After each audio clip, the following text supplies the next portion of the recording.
방병수 교수님과 오영석 소장님의 발표가 모두 다 흥미롭고 정말 재밌었는데요.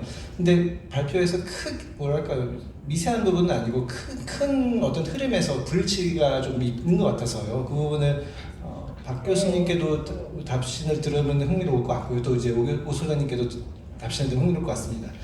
오늘 발표에서 이제 발표 내용의 큰 부분에서 합치를 하는데 이제 세부에서 좀 차이가 나는 부분이 있었습니다. 그 부분이 특히 오 소장님께서는 이제 이승만이 이미 1946년 1월 15일부터는 임시정부를 계획을 수립했고, 그러한 임시정부 계획 수립 의지가 이제 정음선언까지 쭉 유지가 되고, 그 정음선언이 일찌감치 한 5개월 전부터 이렇게 이승만 박사의 구상에서는 운용되고 있었다라는 측면을 강조하신 부분이 있는 거고요.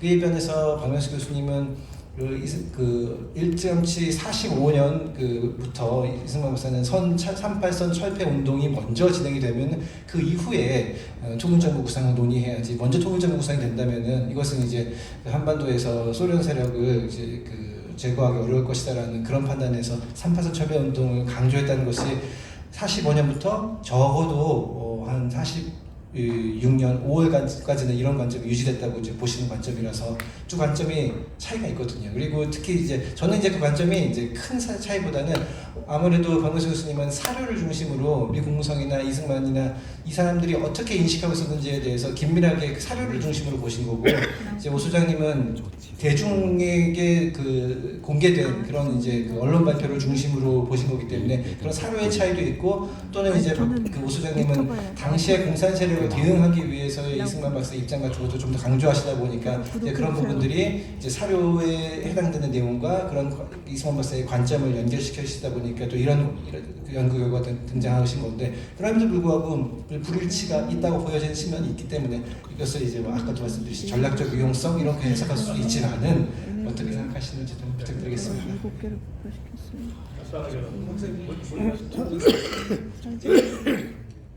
시간은 2분씩입니다.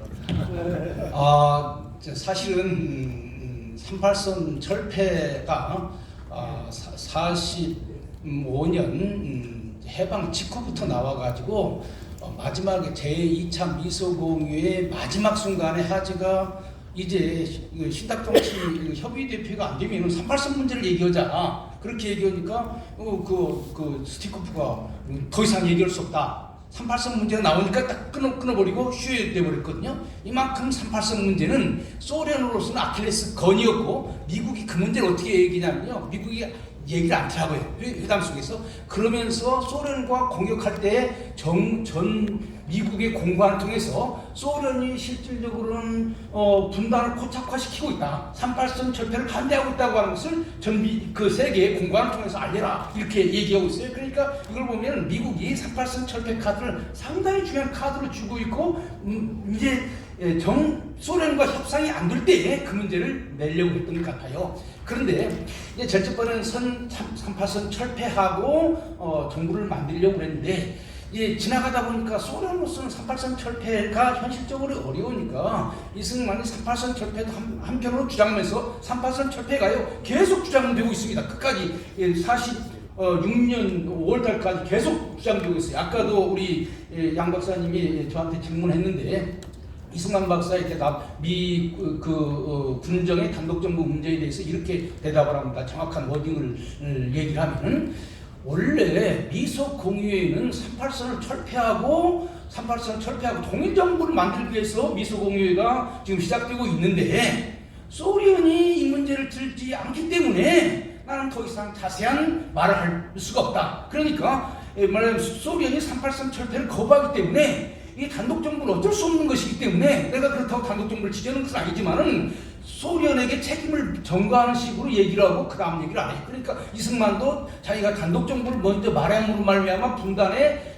원흉이라고 하는 얘기를 들을 그런 계산을 많이 하고 있었기 때문에, 사실 많이 미군정, 그 다음에 김규식, 다음에 이승만이 그 얘기를 했거든요. 그걸 보면은 국제정치를 잘하는 그분으로서는 상당히 계산을 해서 천천히 얘기를 한 것이라고 생각을 해요. 이런 점에서 제가 볼 때는 38선 철폐 문제와 중앙정부 문제가 제일 첫 번에는 38선 철폐 후에 중앙정부였는데, 나중에 시간이 가면서 소련이 38선 철폐를 안 오고 그 좌우 말하자면 남북 협상 대표를 만들려고 그러니까 있는 그것을 그대로 놔두고 그걸 처리한 것은 아니지만은 동시에 협의 대표를 통해서 정부를 만들려고 하는 이 두 가지가 같이 나온 것이 아닌가. 그래서 겉으로 볼 때는 서로 대립되는 것 같지만은 협상 과정에서는 두 개가 서로 교차될 수 있다 이렇게 말하고 싶습니다.